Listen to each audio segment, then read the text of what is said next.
बिहार की एकमात्र सीट बांकीपुर के लिए होने जा रहे उपचुनाव के लिए नेताओं ने पूरी ताकत झोंक दी है। बीजेपी की पारंपरिक सीट के लिए पार्टी के राष्ट्रीय अध्यक्ष नितिन नवीन ने आज खुद मोर्चा संभाला। पार्टी के कार्यकर्ताओं के साथ चुनावी जीत की रणनीति पर जोर दिया और लोगों से बीजेपी प्रत्याशी नीरज कुमार सिन्हा को जिताने की भावुक अपील भी की। बांकीपुर से इस बार आरजेडी का प्रत्याशी रेखा गुप्ता मैदान में है, तो जनसुराज के संस्थापक प्रशांत किशोर भी पहली बार मैदान में ताल ठोक रहे हैं। जीत के अपने अपने दावों के बीच सवाल यही है कि बांकीपुर में किसका पलड़ा भारी।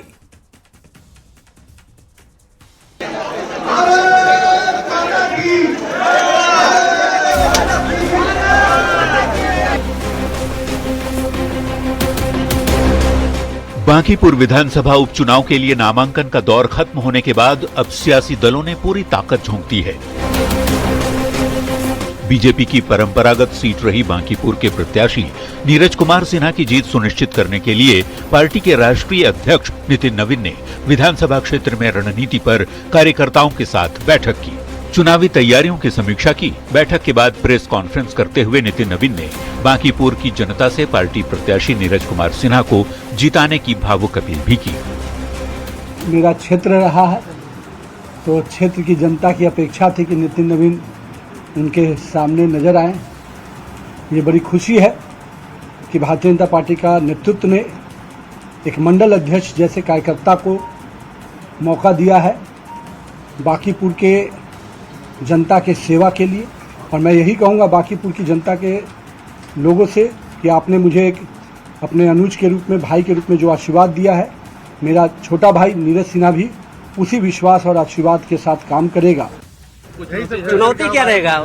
मैंने तो चुनाव लड़वाया, इतना जिताया, तो मुझे जो चुनाव लड़ा जितवाया, अब मुझे क्या, मैं तो खुद चुनाव लड़ा, मेरे कार्यकर्ता मेरी शक्ति है।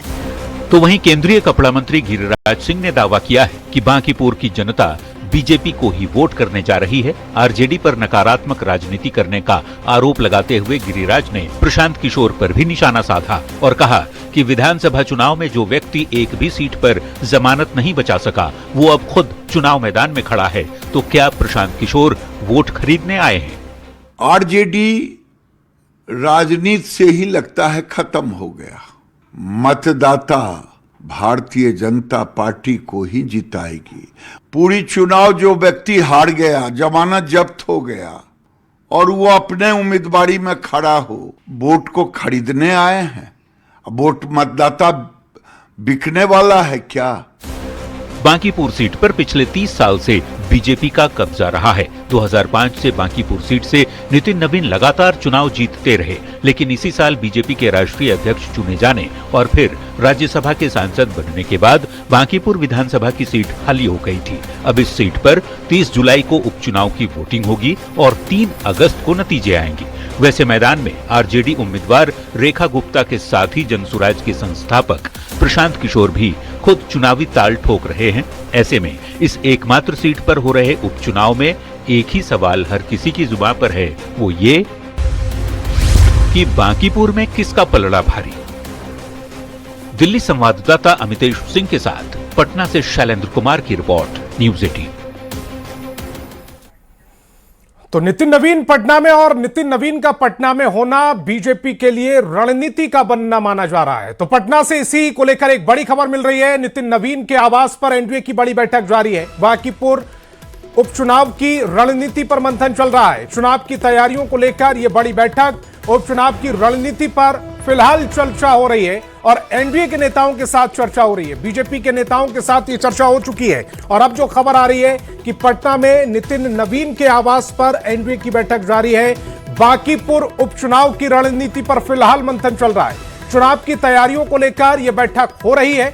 उपचुनाव में रणनीति क्या इस्तेमाल करनी है, किस तरह से विरोधियों को चित करना है और एक बार फिर बांकीपुर में कमल खिलाना है, उसी को लेकर यह मंथन चल रहा है। तो बांकीपुर विधानसभा उपचुनाव को देखते हुए बीजेपी के राष्ट्रीय अध्यक्ष नितिन नवीन ने एनडीए के चुनाव कार्यालय का उद्घाटन भी कर दिया। किदवईपुरी के ठाकुर प्रसाद कम्युनिटी हॉल में कार्यक्रम का आयोजन किया गया, जिसमें बीजेपी समेत एनडीए के सभी घटक दलों के कार्यकर्ता पटना जिलाध्यक्ष और जनप्रतिनिधि मौजूद रहे। सबने बांकीपुर में एनडीए की एकजुटता का संदेश दिया। बीजेपी प्रदेश अध्यक्ष संजय सरावगी, संगठन महामंत्री भीखूभाई दलसानिया, विधायक संजीव चौरसिया, जीवेश मिश्रा समेत एनडीए के सभी नेताओं ने एक स्वर में एनडीए प्रत्याशी नीरज सिन्हा को भारी मतों से विजयी बनाने का संकल्प दोहराया। नितिन नवीन ने कहा कि इस बार बांकीपुर में जीतने का मेरा भी रिकॉर्ड टूटेगा और ज्यादा मतों से विजय हासिल होगी।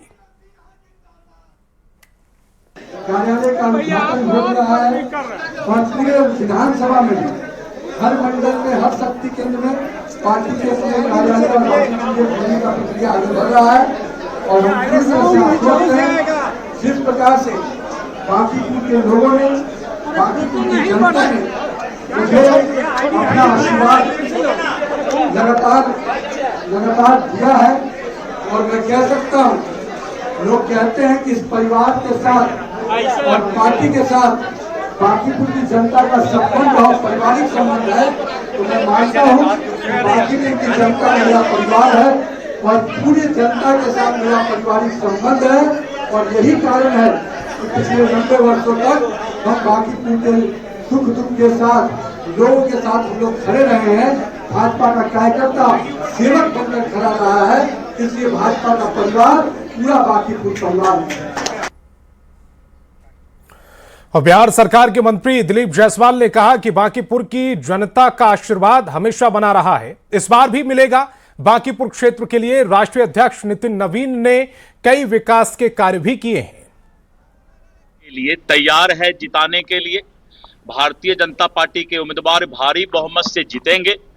माननीय राष्ट्रीय अध्यक्ष श्री नितिन नवीन जी ने बांकीपुर के जनता के लिए और उस क्षेत्र के विकास के लिए जो काम किया है, और प्रधानमंत्री श्री नरेंद्र मोदी जी के नेतृत्व में देश जो आगे बढ़ रहा है, बांकीपुर की जनता भारतीय जनता पार्टी के उम्मीदवार को भारी बहुमत से जिताएगी। विपक्ष, मेरा काम विपक्ष को देखना नहीं है, मेरा काम विपक्ष को देखना नहीं है। भारतीय जनता पार्टी अपने काम की चर्चा करती है। और अब बात करेंगे सहयोग से समाधान की। बिहार में अब जनता की शिकायतों का समाधान सीधे मुख्यमंत्री सम्राट चौधरी के स्तर पर होगा। राज्य स्तरीय सहयोग कार्यक्रम की शुरुआत हो गई है, जहां उन लोगों की शिकायतों पर सुनवाई की जाएगी जिन्हें पंचायत या जिला स्तर पर समाधान नहीं मिल पा रहा है या जो अधिकारियों के फैसले से संतुष्ट नहीं है। रिपोर्ट दिखाते हैं।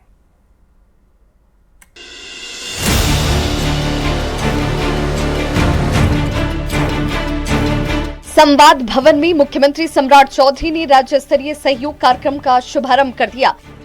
इस पहल के तहत उन्हीं आवेदनों पर सुनवाई की जा रही है जिन्हें पहले पंचायत या जिला स्तर के सहयोग शिविरों में संतोषजनक समाधान नहीं मिल पाया। मुख्यमंत्री खुद चयनित मामलों की समीक्षा कर समाधान सुनिश्चित करने में जुटे हुए हैं। मुख्यमंत्री सम्राट जी के नेतृत्व में एक बहुत बड़ी पहल की शुरुआत की गई है कि जो सहयोग शिविर से जो लोग अपने निर्णय से संतुष्ट नहीं हो पा रहे हैं, वो आदरणीय मुख्यमंत्री जी के साथ स्वयं उपस्थित होकर या जिले में वीडियो कॉन्फ्रेंसिंग के माध्यम से जुड़ रहे हैं और त्वरित उसके कार्यों का निष्पादन भी हो रहा है। तो गुड गवर्नेंस की दिशा में एक बहुत बड़ा इनिशिएटिव मुख्यमंत्री जी ने लिया है।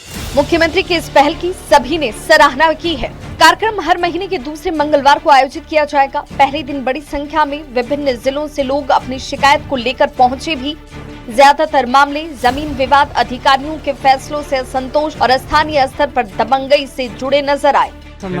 समस्या सर हमको यह है कि हमको अभी तक नापी नहीं हुआ। नापी के संबंध में हम दिए कागज तो हमको रोक पड़ रहा है। कमिश्नर साहब रोक दिए कि नहीं नापी होगा। जमीन सर हमको है। अब कब्जा दिवा रहे हैं कमिश्नर साहब चचेरा मेरा भाई के। हमारा जमीन बोरिंग गलाए हम अपना जमीन में, और गांव के जो दबंग आदमी है उसने हमारा बोरिंग कब्जा कर लिया, फसल भी लूट लिया, और वो जमीन है बांस की।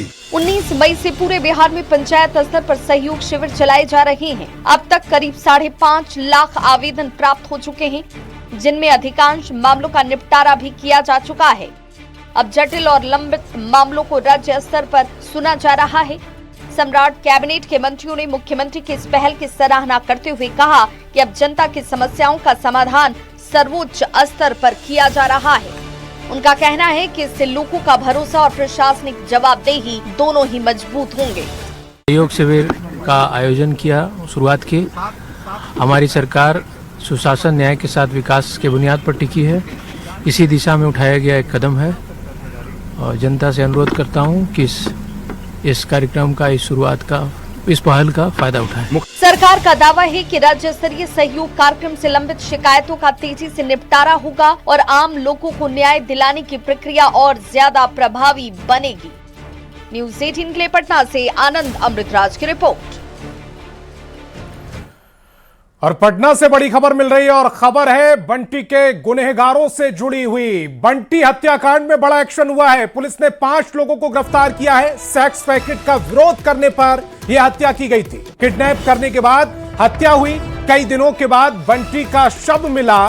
रोहित, अजीत और बजरंगी गिरफ्तार कर लिए गए। अजीत कुमार का आपराधिक इतिहास भी है। ब्यूटी पार्लर में भी पुलिस ने दबिश डाली। आरोपियों से पुलिस अब लगातार पूछताछ कर रही है। 5 गिरफ्तारी हो चुकी है। इधर 2 अपराधियों की गिरफ्तारी हुई थी जिनका नाम है अजीत कुमार रोशन। अजीत कुमार रोशन के पास से 3 मोबाइल और 28,000 रुपये भी जब्त किए गए हैं। इसमें अजीत कुमार, रोहित, बजरंगी के आपराधिक इतिहास भी रहे हुए हैं और जो भी शेष आरोपित हैं उनकी गिरफ्तारी शीघ्र ही कर ली जाएगी। तो सेक्स रैकेट के खिलाफ आवाज बुलंद करने वाले बंटी यादव की हत्या के बाद पुलिस एक्शन में दिख रही है। पटना पुलिस ने पटना के तमाम पार्लर सेंटर और स्पा सेंटर में छापेमारी की और हत्याकांड को लेकर 3 दरोगा समेत 4 पुलिसकर्मियों को सस्पेंड भी कर दिया है। पुलिस ने बंटी यादव हत्याकांड में 5 आरोपियों को गिरफ्तार किया। इसी पर देखिए खास रिपोर्ट। बंटी यादव की हत्या के बाद जागी पुलिस। सेक्स रैकेट के खिलाफ पुलिस का एक्शन। बंटी यादव हत्याकांड में बड़ा एक्शन। 3 दारोगा सहित 4 पुलिसकर्मी सस्पेंड। सेक्स रैकेट का विरोध करने वाले बंटी यादव की हत्या के 7 दिन बाद आखिर पटना पुलिस जागी गई। बंटी ने पटना के पार्लर में फल फूल रहे जिस्म के धंधे के खिलाफ आवाज बुलंद किया तो उसे अपनी जान गंवानी पड़ी। अब पटना पुलिस सेक्स रैकेट के कारोबार के खिलाफ पार्लर में दबिश दे रही है। पटना पुलिस ने एक साथ पटना के कई ब्यूटी पार्लर में धावा बोल दिया।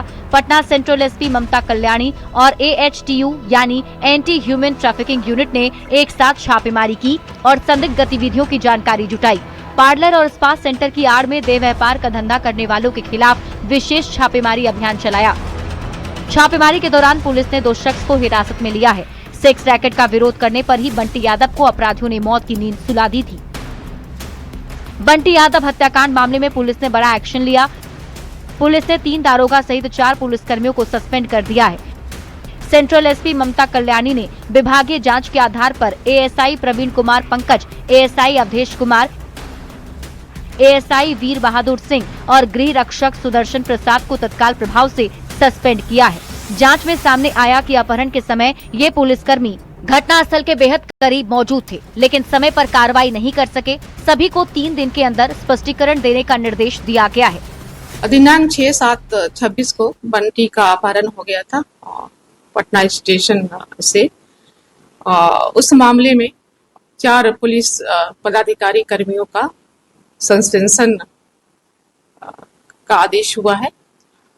इनके द्वारा लापरवाही बरती गई। इतनी बड़ी घटना होने के बावजूद इन्हें पता नहीं चला और इसकी जानकारी इन्होंने अपने वरीय पदाधिकारी को नहीं। बंटी हत्याकांड में पुलिस ने अब तक 5 लोगों को गिरफ्तार किया है। गिरफ्तार रोहित, अजीत और बजरंगी का आपराधिक इतिहास है। सेक्स रैकेट के खिलाफ आवाज उठाने वाले बंटी यादव को 5 जुलाई को पटना जंक्शन के पास से अगवा कर लिया गया था। अपहरण के 5 दिन बाद अथमलगोला से बंटी का शव बरामद हुआ। पटना में फास्ट फूड व्यवसायी बंटी यादव का बाढ़ के अथमलगोला में शत-विशत हालत में शव मिला था। बंटी के चेहरे को इतनी बुरी तरह से कुचल दिया गया था कि उसकी पहचान भी मुश्किल थी। पोस्टमार्टम के दौरान उसके कुल्हे में प्लेट लगे होने की बात सामने आने पर परिजनों ने उसकी पहचान की थी। मामले में पुलिस की शुरुआती कार्रवाई पर लगातार सवाल उठ रहे थे। फिलहाल हत्या और पुलिस की भूमिका दोनों की जांच जारी है। न्यूज़ 18 के लिए पटना से धर्मेंद्र कुमार के साथ बाढ़ से अनिरुद्ध कुमार की रिपोर्ट। तो पटना में बंटी यादव हत्याकांड के बाद से पटना पुलिस ने कई होटल, ब्यूटी पार्लर और स्पा सेंटर में छापेमारी की। इस दौरान कई होटलों में बड़ा सेक्स रैकेट का खुलासा भी हुआ है। पुलिस ने इस मामले में मुख्य संचालक समेत इस धंधे में शामिल कुल 17 लोगों को गिरफ्तार किया, जिनमें 5 महिलाएं भी शामिल हैं। सूचना के आधार पर पुलिस टीम ने तत्काल कार्रवाई की और होटल के कमरों की तलाशी भी ली। इस दौरान 2 कमरों से आपत्तिजनक स्थिति में 2 महिला और 5 पुरुष गिरफ्तार किए गए। पुलिस ने जब होटल संचालक और मैनेजर को हिरासत में लेकर उनसे कड़ी पूछताछ की तो इस अवैध धंधे के मास्टरमाइंड यश कुमार नामक युवक का पता चला। पुलिस ने गिरफ्तार आरोपियों की निशानदेही पर अन्य होटल में भी छापेमारी कर इस अवैध गोरख धंधे के मास्टरमाइंड यश कुमार समेत 3 महिला और 5 पुरुष को भी गिरफ्तार कर लिया है। बाग स्थित होटल रुक्मणी इन में जब सर्च किया गया तो कुछ आपत्तिजनक चीज़ें बरामद हुई, जिसमें रूम सर्च किया गया तो एक रूम से 1 महिला 2 पुरुष, फिर दूसरे रूम में सर्च किया गया तो 1 महिला 3 पुरुष बरामद हुए, यानी कि 2 औरतें महिलाएं और 5 पुरुष बरामद हुए। शराब की बोतल, सिगरेट की बोतल, अन्य आपत्तिजनक चीज़ें बरामद हुई। तो स्पष्ट हो गया कि यहाँ पे इमोरल ट्रैफिकिंग का और वो नाजायज धंधा चल रहा है। और इसी बीच दानापुर से बड़ी खबर मिल रही है। खगौल में सेक्स रैकेट का भंडाफोड़ हुआ है। पटना पुलिस की ये बड़ी कार्रवाई, होटल संचालक समेत 18 गिरफ्तार कर लिए गए। 3 नाबालिग लड़कियों को का भी रेस्क्यू किया गया है। होटल में पुलिस की यह दबिश, भारी मात्रा में आपत्तिजनक सामान और नकदी बरामद की गई। सेक्स रैकेट के बड़े सिंडिकेट पर यह बड़ा एक्शन। दानापुर से तस्वीरें। खगौल में सेक्स रैकेट का यह भंडाफोड़, पटना पुलिस की यह बड़ी कार्रवाई, होटल संचालक समेत 18 लोग गिरफ्तार किए गए हैं। 3 नाबालिग लड़कियों का भी रेस्क्यू किया गया है। होटल में पुलिस की यह दबिश, भारी मात्रा में आपत्तिजनक सामान और नकदी बरामद की गई है। सेक्स रैकेट के बड़े सिंडिकेट का यह खुलासा हुआ है, बड़ा एक्शन हुआ है। थाना क्षेत्र में और खगौल थाना क्षेत्र के त्रिभुवन मोड़ के पास जो है द ड्रैगन होटल है, यहाँ पर जो है पुलिस ने छापेमारी की है। डीएसपी दानापुर 2 के नेतृत्व में ये छापेमारी हुई है और यहाँ पर सेक्स रैकेट का धंधा चल रहा था।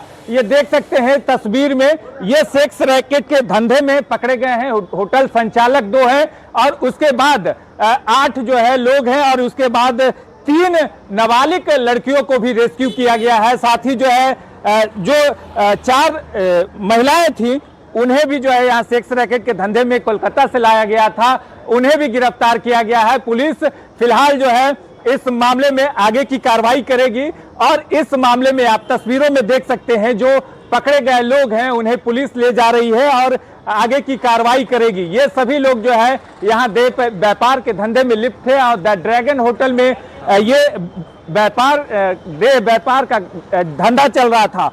ये तस्वीरें देख लीजिए, ये ही लोग थे इसमें जहां देह व्यापार के धंधे में लिप्त थे। इसमें 2 होटल संचालक हैं और 8 लोग हैं जो इसमें शामिल थे। सभी को पुलिस ने गिरफ्तार किया है, हिरासत में लिया है, आगे की कार्रवाई करेगी। और ये लोग जो है यहाँ दूर दूर से आए थे और इस होटल में काफी दिनों से जो है सेक्स रैकेट का धंधा चल रहा था। इसमें कई एक जो है कॉन्डोम मिले हैं और यूज कॉन्डोम मिले हैं, साथ ही जो है शक्तिवर्धक दवाएं मिली हैं और पुलिस कार्रवाई करती हुई नजर आ रही है। आगे भी कई एक होटलों में पुलिस छापेमारी करेगी। फिलहाल ये सभी पकड़े गए लोगों को पुलिस ले जा रही है, हिरासत में ले ली है और इनसे पूछताछ भी करेगी कि और कहां इनका जो है रैकेट चलता है। फिलहाल द ड्रैगन होटल में ये सेक्स रैकेट का धंधा चल रहा था और ऐसे में ये बड़ा सेक्स रैकेट का खुलासा पुलिस ने किया है। दानापुर से न्यूज़ 18 के लिए अमरजीत शर्मा। छापामारी दल का गठन करके यहाँ छापामारी की कार्रवाई की गई। छापामारी के क्रम में पता चला कि यहाँ देह व्यापार का अड्डा चलता है जो काफ़ी संगठित रूप में है। 3 नाबालिग लड़की रेस्क्यू कराई गई है, 1 महिला दलाल जो है वो पकड़ी गई है, 2 लड़कियाँ कोलकाता से बुलाई गई थी जो कि प्रोफेशनल है। होटल के दोनों संचालक, स्टाफ एवं अन्य जितने लोग थे उनको गिरफ्तार कर लिया गया है। और इसी बीच बांकीपुर उपचुनाव से जुड़ी एक बड़ी खबर मिल रही है। बीजेपी के स्टार प्रचारकों की लिस्ट जारी कर दी गई है। कुल 40 लोगों की स्टार प्रचारकों की लिस्ट में नाम है। राष्ट्रीय अध्यक्ष नितिन नवीन और सीएम सम्राट चौधरी, ये दोनों नाम इसमें शामिल हैं। बीजेपी के नेता पवन सिंह और मनोज तिवारी भी बांकीपुर के चुनावी प्रचार की लिस्ट में, उनका नाम भी शामिल है। तो बड़ी खबर ये बांकीपुर से, बांकीपुर उपचुनाव से जुड़ी ये बड़ी खबर। बीजेपी के स्टार प्रचारकों की लिस्ट जारी कर दी गई है। मैथिली ठाकुर का भी इसमें नाम है। कुल 40 लोगों को स्टार प्रचारक बनाया गया है। राष्ट्रीय अध्यक्ष नितिन नवीन, सीएम सम्राट चौधरी, बीजेपी नेता पवन सिंह और मनोज तिवारी भी इस लिस्ट में, उनका नाम शामिल है। मैथिली ठाकुर का नाम शामिल है। इसी तरह से 40 नाम, जो 40 लोग स्टार प्रचारक बनाए गए।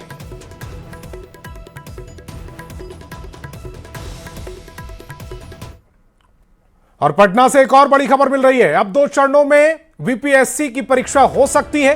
TRA-4 समेत सभी परीक्षा 2 चरणों में हो सकती हैं। वीपीएससी के पत्राचार के बाद सरकार ने जवाब दिया है। सरकार के अवर सचिव ने वीपीएससी को एक पत्र लिखा। सरकार ने कहा कि फैसला लेने के लिए वीपीएससी सक्षम है। 2 चरण में आयोग परीक्षा पर फैसला ले सकता है। जल्द ही वीपीएससी बैठक कर अंतिम निर्णय लेगी। न्यूज 18 ने सबसे पहले पीटी मेंस लेने की जानकारी दी थी। तो बड़ी खबर। और रजनीश मेरे सहयोगी ज्यादा जानकारी के साथ फोन लाइन पर जुड़ रहे हैं। रजनीश, जैसा न्यूज 18 ने खबर दिखाई थी, ठीक वैसा ही हुआ है? बिल्कुल, 2 महीने पहले न्यूज 18 ने जानकारी दी थी कि बीपीएससी की आगामी जो भी परीक्षाएं होंगी, जिसमें TRA-4 हो या AEDO की परीक्षा हो, वो 2 परीक्षा ली जाएगी उसमें, यानी एकल परीक्षा नहीं होगी।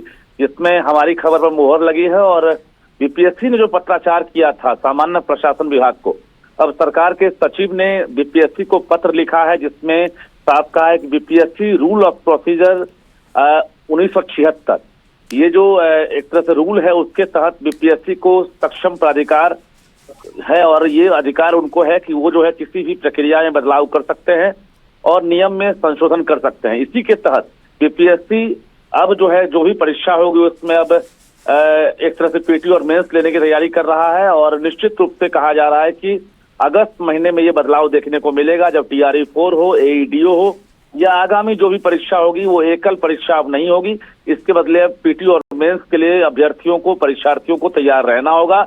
और एक तरह से कहा जाए कि हमारी खबर पर मोहर लग गई है। जी, वाकई न्यूज 18 की खबर पर मोहर लगी है। रजनीश, आप हमारे साथ जुड़े, आपका बहुत बहुत शुक्रिया। अब बिहार में शराबबंदी के बावजूद शराब तस्करों का खेल जारी है। मुजफ्फरपुर में ट्रॉली बैग से शराब तस्करी का खेल का खुलासा हुआ। तस्कर ट्रॉली में बियर की बोतल भरकर शराब की होम डिलीवरी कर रहे थे। पुलिस ने पूरे धंधे का पर्दाफाश करते हुए 2 तस्करों को गिरफ्तार भी किया है। रिपोर्ट देखिए। ट्रॉली बैग से शराब की डिलीवरी के खेल का पर्दाफाश। एक खेप की डील 5,000 रुपए। आप जिस 4 ट्रॉली बैग को देख रहे हैं, इस ट्रॉली में कोई सामान और कपड़े नहीं भरे हैं। इस ट्रॉली बैग में भरी है बियर की केन। मुजफ्फरपुर पुलिस ने ऐसे गिरोह का खुलासा किया जो ऑटो से ट्रॉली में शराब भरकर डिलीवरी करने का काम करता था और एक खेप के लिए शराब के धंधेबाज इन्हें 5,000 रुपए देते थे। इनसे पूछताछ में चौंकाने वाले खुलासे हुए हैं। कौन पिकअप पर है?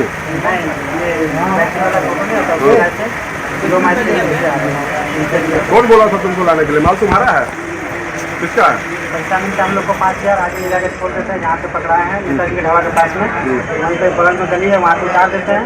पैसा आगे ले जाता है, बस। बिहार में शराबबंदी के बावजूद शराब तस्कर नए हथकंडे अपनाकर अवैध शराब की सप्लाई करने की कोशिश में लगे हैं। मुजफ्फरपुर में ऑटो में ट्रॉली बैग में बियर की खेप बरामद होने के बाद पुलिस भी सख्ते में है। सीतामढ़ी रोड में जब तलाशी ली गई आगे जाकर के, तो एक होटल है, रेस्टोरेंट कॉर्पोरेट इवेंट नाम का होटल है। उसी होटल के सामने उस टेम्पू की तलाशी ली गई, तो उसमें 4 ट्रॉली बैग में 90 लीटर बियर बरामद हुई। बिहार में शराबबंदी के बीच शराब की डिलीवरी युवाओं के लिए कमाई का जरिया बनता जा रहा है। 5,000 में शराब की खेप पहुंचाने के खुलासे के बाद कई सवाल उठ रहे हैं। आखिर शराबबंदी के बावजूद शराब की डिलीवरी का धंधा इतना तेज कैसे है?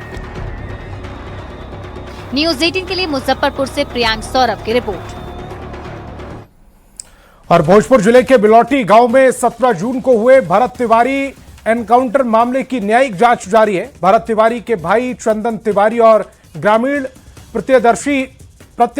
प्रत्यक्षदर्शी ललिता देवी ने न्यायिक जांच आयोग के सामने अपना पक्ष रखा। आयोग की अध्यक्षता पटना हाईकोर्ट के सेवानिवृत्त न्यायाधीश न्यायमूर्ति विनोद कुमार सिन्हा कर रहे हैं। सुनवाई के बाद भरत तिवारी के भाई चंदन ने मीडिया से कहा है कि उन्होंने आयोग को बताया है कि उनके भाई ने सरेंडर कर दिया था। इसके बावजूद पुलिस ने उन्हें गोली मार दी। उन्होंने आयोग से दोषी पुलिसकर्मियों के विरुद्ध कड़ी कार्रवाई की मांग की है। गांव में हुए कथित तौर पर पुलिस इनकाउंटर में मारे गए भरत तिवारी के मामले की जांच के लिए न्यायिक आयोग जो है वो काम करना शुरू कर दिया है और आज लगातार इस मामले को लेकर के गवाहियां हो रही है। आज भरत तिवारी के भाई चंदन तिवारी गवाही के लिए पहुंचे थे और जहां कि उन्होंने अपने बयान जो है कलमबंद कराया। उनसे सीधे तौर पर बात करें। चंदन जी, आप आज पहुंचे थे गवाही के लिए, क्या आपने बातों को रखा जज साहब के समक्ष? जो कुछ आप देख रहे हैं सोशल मीडिया पे चल रहा है, जो कुछ हादसा हुआ था उसके बारे में मैंने बताया और मेरे भाई को जिस तरीके से मार दिया इन्होंने उसके बारे में मैंने बताया जज साहब को। क्या न्याय अभी तक कुछ नहीं हो पाया? क्या लगता है अब इससे न्याय मिल पाएगा भाई को?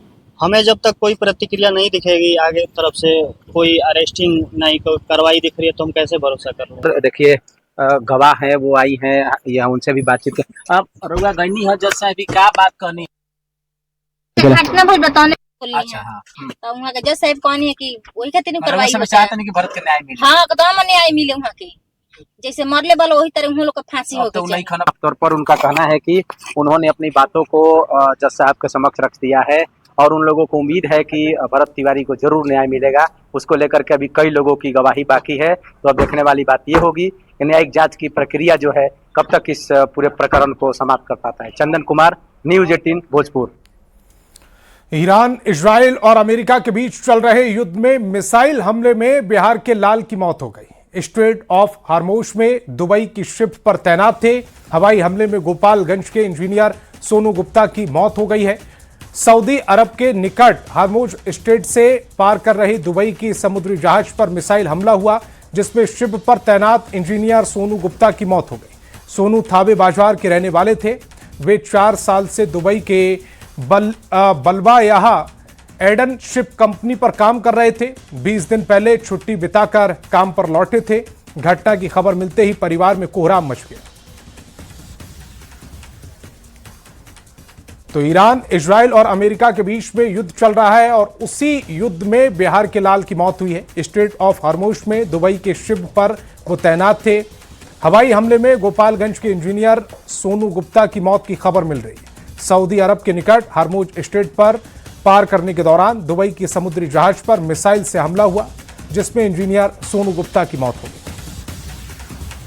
4 बजे बोल रहे हमको फोन आया कंपनी की तरफ कि आपके भाई इंजर्ड हो गए हैं, वहाँ पे मिसाइल गिरा है।